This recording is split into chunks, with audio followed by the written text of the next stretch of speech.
दोस्तों, आज हम एक्सप्लेन करने वाले हैं Lars and the real girl movie को।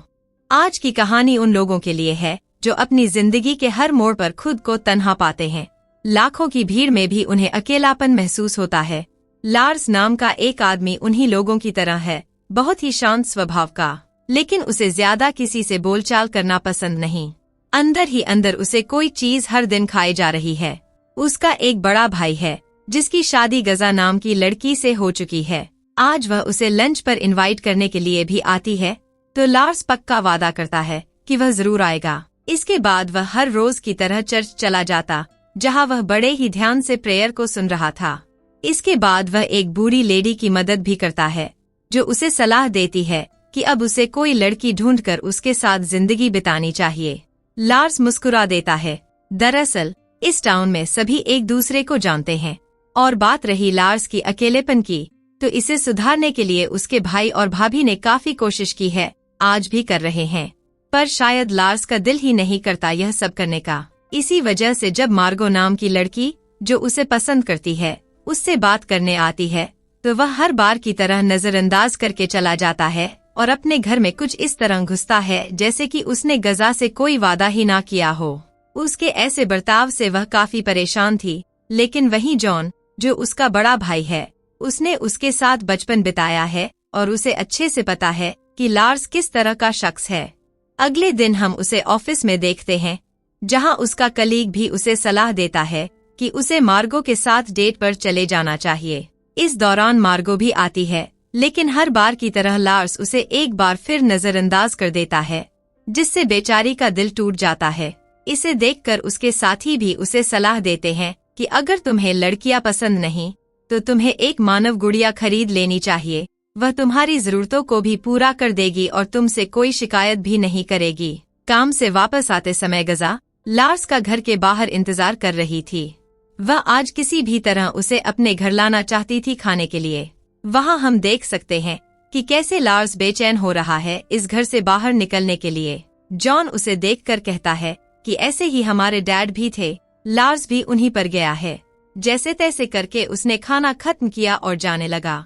तब जॉन ने कहा कि हम भी तुम्हारे घर आना चाहते हैं, पर लार्स बिना कुछ कहे वहाँ से चला जाता है, जिसका साफ मतलब था कि वह नहीं चाहता कि किसी के साथ भी अपना समय बिताए।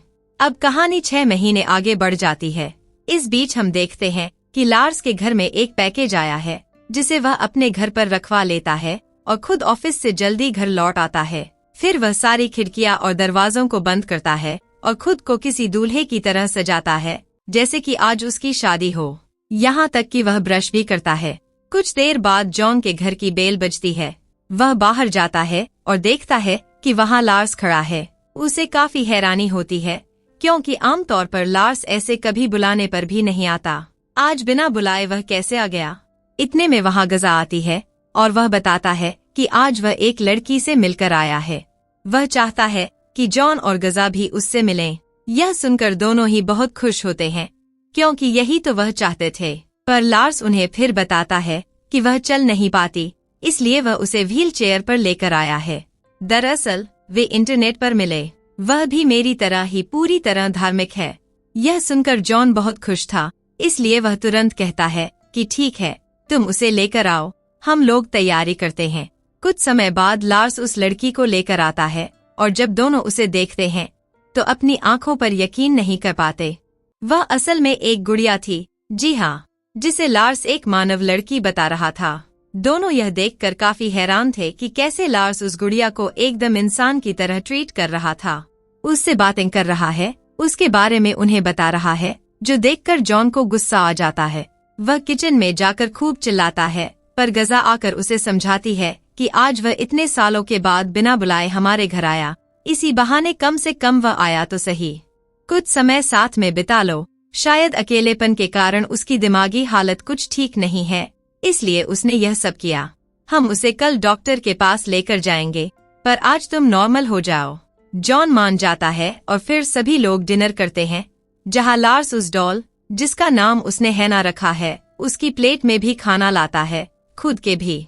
यह शायद दर्शा रहा था कि उसे लेकर वह कितना ज्यादा उत्साहित है, कितना ज्यादा गंभीर है।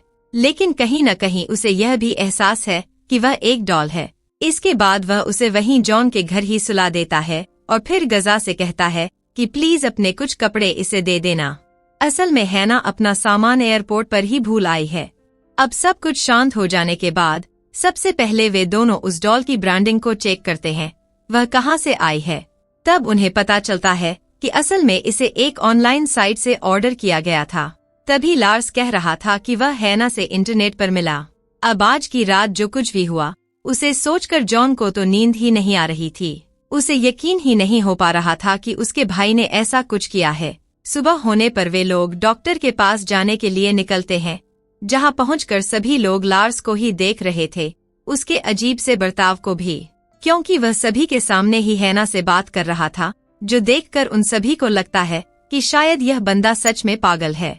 अब डॉक्टर वहां लार्स के सामने भी वही सेम बर्ताव करती है जैसे कि वह देखना चाहती थी, यानी कि वह भी उस डॉल का ट्रीटमेंट करती है और उसे दवाइयाँ भी लिखती है। आखिर में वह लार्स को बताती है कि इसकी तबीयत ठीक नहीं है, क्योंकि उसने लंबा सफर तय किया है, इसलिए तुम उसका ख्याल रखो। तो वह उसे बाहर लेकर चला जाता है और फिर जॉन डॉक्टर से पूछता है क्या हुआ है मेरे भाई को। वह बताती है कि असल में उसे डेवलपमेंट डिसऑर्डर हुआ है, काफी स्ट्रेस और अकेलेपन के कारण। जब तक यह ठीक नहीं हो जाता तुम्हें सच में उस डॉल को हैना मानना पड़ेगा। अगर तुमने कोई भी जबरदस्ती उसके सामने की तो यह बीमारी और खराब होती चली जाएगी। पर जॉन को यह सब पागलपन लग रहा था। उसे लग रहा था कि उसका भाई सच में पागल हो चुका है। उसे किसी मानसिक रूप से अक्षम लोगों के विशेषज्ञ की जरूरत है। पर वहीं गजा लार्स की हालत को समझती है। उसे पता है कि यह बीमारी एक पतले धागे की तरह है, बहुत नाजुक। अगर वह धागा टूट गया तो लार्स की हालत बद से बदतर हो जाएगी। इसलिए वह भी अब धीरे धीरे करके हैना को इंसान मानने लगी है, ताकि लार्स को यकीन हो जाए कि वे लोग उसे समझ रहे हैं। लेकिन यहाँ जॉन को यह सब बर्दाश्त नहीं हो रहा, इसलिए वह उसके सामने कह देता है यह बस एक डॉल है, तुम अब पागल हो चुके हो। उसे अब बस हैना ही दिखाई दे रही थी। हैना की तबीयत खराब होने के कारण अब लार्स अपने भाई के घर रहने लगा है, क्योंकि उसे लगता है कि हैना उसे शर्माती है। अब जब वह अपने ऑफिस जाता है तो वहाँ उसकी कलीग उसे खुद के घर आने का इनविटेशन देती है, जिसे लार्स स्वीकार कर लेता है। यहाँ तक कि वह यह भी कह देता है कि वह अपनी गर्लफ्रेंड को साथ में लाएगा, जो सुनकर वहाँ सभी लोग हैरान हो जाते हैं, खासकर मार्गो।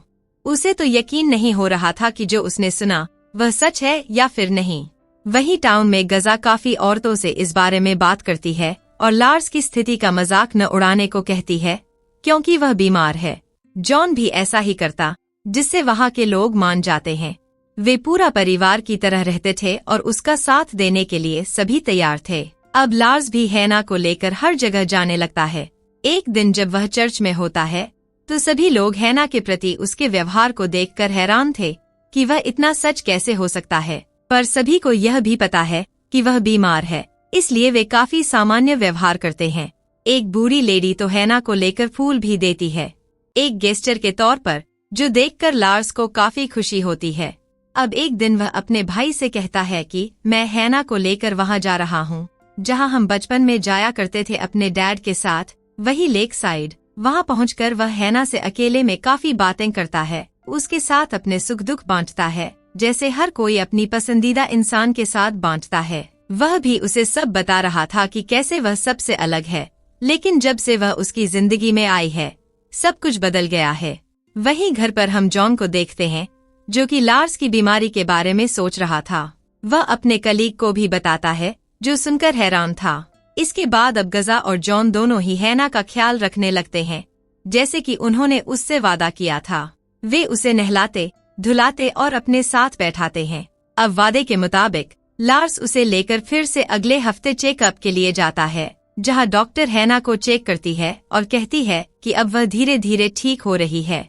इस दौरान वह डॉक्टर को कुछ अपने बारे में बताना शुरू कर देता है, कैसे वह अपने भाई के लिए हमेशा कुछ करना चाहता था जिससे उसे खुशी मिले, लेकिन वह कभी कुछ कर नहीं पाया। ना जाने उसे क्या हो गया कि वह अकेले रहने लग गया। उसे पसंद नहीं है कि कोई भी उसे छुए। डॉक्टर ने उसके भाई से वादा किया है कि वह लार्स की मदद जरूर करेगी और उसे ठीक करके ही रहेगी। अब लार्स के कलीग की पार्टी वाला दिन आ जाता है, जहां वह हैना को लेकर पहुंचता है। पर वहाँ सभी को पहले से ही बता दिया गया था, तो वे लोग उसका मजाक नहीं बनाते और अच्छे से उसके साथ पेश आते हैं। वहाँ मार्गो भी थी, जो हैना को देखकर काफी अजीब महसूस करती है, लेकिन वह उसे कुछ कहती नहीं। घर आते समय लार्स हैना से पूछता है, क्या तुम्हें पार्टी में अच्छा लगा? अब धीरे धीरे समय बीतने लगता है। वह हैना के साथ और घुलने मिलने लगा था। एक दिन वह उसे अपने माता पिता की कब्र पर भी लेकर जाता है, जहाँ वह उनसे कहता है, देखिए, मैं आपको किससे मिलवाने लेकर आया हूँ। इन सारी चीजों के बीच में उसका इलाज भी डॉक्टर कर रही थी। वह अब उसे हल्का हल्का छूने भी देने लगा था, जो देखकर डॉक्टर काफी खुश थी, क्योंकि उसमें सुधार दिखाई दे रही थी। अब लार्स बताता है कि वह खुश है कि गजा गर्भवती है, पर वह दुखी भी है कि उसकी हैना कभी किसी बच्चे को जन्म नहीं दे पाएगी। शायद उसकी किस्मत में अकेलापन ही लिखा है। यह कहकर वह वहाँ से गुस्से में चला जाता है। इसके बाद वह हैना को लेकर एक शॉपिंग मॉल में जाता है, जहाँ वह उसका मेकओवर करता है। वहीं दूसरी ओर हम जॉन को देखते हैं, जिसे लग रहा है कि अब उसका भाई शायद कभी ठीक नहीं हो पाएगा। इसके पीछे भी वही कारण है, क्योंकि उसने हमेशा उसे हाल पर ही छोड़ दिया, कभी उसका ख्याल नहीं रखा। तब गजा उसे समझाती है कि ऐसा कुछ नहीं है, वह ठीक हो जाएगा, हमें बस उसका साथ देना है। इतने में लार्स घर आकर हैना से लड़ना शुरू कर देता है किसी बात को लेकर, तो टाउन में रहने वाली बूढ़ी लेडी हैना को लेकर चली जाती है, बस यह दिखाने के लिए कि हैना उससे नाराज है। लेकिन इस बात से लार्स बहुत गुस्से में आ जाता है और कहता है, कोई मुझसे प्यार नहीं करता, किसी को मेरी परवाह नहीं है, सब मुझे ऐसे ही अकेला छोड़कर चले जाते हैं। तब गजा का पारा चढ़ जाता है और वह जज्बात में आकर कह देती है, पूरा टाउन तो तुम्हारी फिक्र करता है, बस तुम्हें ही खुद की फिक्र नहीं है। इसके बाद अगले दिन वह लेडी हैना को वापस लाकर देती है।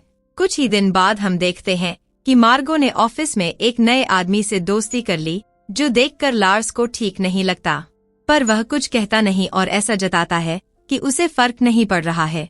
अब कहानी आगे बढ़ती है और एक दिन वह हैना को चेकअप के लिए दोबारा लेकर जाता है। वहाँ वह डॉक्टर को बताता है, मैंने हैना से कल शादी के लिए पूछा, पर उसने इनकार कर दिया। मैंने यह बात नोटिस की है कि अब हमारे बीच पहले वाला प्यार नहीं रहा, चीजें बदलने लगी हैं। यह सब सुनकर डॉक्टर को भी समझ आने लगता है कि शायद चीजें सही रास्ते पर हैं।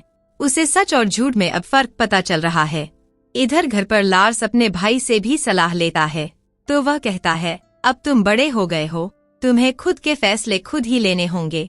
आज ऑफिस में लार्स को पता लगा कि मार्गो का ब्रेकअप हो गया, इसीलिए वह उससे पहली बार बात करने के लिए जाता है और उसे सहारा देता है। उस दौरान मार्गो उसे कहीं बाहर चलने को कहती है, तो लार्स हाँ कर देता है। दोनों ही शाम में काफी आनंद लेते हैं। वहाँ पर लार्स कुछ और लोगों से भी मिलता है, मगर ज्यादा समय वह मार्गो के साथ बिताता है। वह कहता है कि वह हैना को धोखा नहीं दे सकता, तो मार्गो उसे समझाती है, हाँ मैं समझती हूँ, मैं तो तुम्हारे साथ एक दोस्त के नाते आई थी। यह कहकर वह उससे हाथ मिलाती है। लार्स भी उससे हाथ मिला लेता है। उसने यह आज बरसों बाद किया, किसी ने उसे छुआ था और उसे कोई भी परेशानी नहीं हुई। मार्गो भी खुश थी कि वह उससे मिलने आया। अगले हफ्ते वह फिर से डॉक्टर के पास गया। वहाँ उसने उससे कहा कि अब उसके और हैना के बीच दूरियां बढ़ने लगी हैं। वह उसे हर समय अपने साथ रखता है, लेकिन फिर भी वह उसे ज्यादा महत्व नहीं देती। अब एक दिन जॉन और गजा भागते हुए लार्स के कमरे में आते हैं, क्योंकि उसकी चीखने की आवाज आ रही थी। वहां जाकर वे देखते हैं कि लार्स बार बार हैना को उठाने की कोशिश कर रहा है, लेकिन वह उठ ही नहीं रही थी। उन्हें भी कुछ समझ नहीं आता कि वे ऐसी स्थिति में क्या करें। इसीलिए वे डॉक्टर को फोन करते हैं, जो एक एम्बुलेंस भेजती है और सभी नर्सों को बताती है कि उसे एक इंसान की तरह ही ट्रीट करना है। वे भी वैसे ही करती हैं और उसे अस्पताल लाया जाता है। कुछ देर बाद डॉक्टर बाहर आकर सभी को बताती है कि अब हैना के पास बस कुछ ही दिन बचे हुए हैं। उसकी हालत बहुत ही ज्यादा गंभीर है। यह सुनकर लार्स तो टूट ही जाता है। वह उसके पास जाकर बैठा रहता है दिन भर। इसी बीच डॉक्टर जॉन और गजा को बताती है कि कुछ ही दिनों में लार्स अपनी इस कल्पनात्मक दुनिया से बाहर आ जाएगा, लेकिन वह कुछ दिन उसके लिए काफी नाजुक रहेंगे, इसलिए उसका अच्छे से ख्याल रखना होगा। अब हैना को छुट्टी दे दी जाती है, तो लार्स उसे लेकर घर आता है और उसी के साथ सारा समय बिताता है। जब टाउन के लोगों को पता चलता है, तो उन्हें भी सुनकर बहुत बुरा लगता है। हालांकि सभी को पता है कि वह एक डॉल है, लेकिन वे जानते हैं कि लार्स की भावनाएं उससे जुड़ी हैं। उन्हें ऐसा लग रहा था कि जैसे सच में कोई इंसान बीमार है, इसीलिए वे सभी हैना के लिए पत्र भेजते हैं। कभी कभी वे उससे मिलने भी आते थे, लेकिन लार्स अपने कमरे में ही रहता था। जब यह देखकर गजा थक जाती है तो वह कहती है, हैना को कहीं घुमाने ले चलते हैं, अच्छा लगेगा।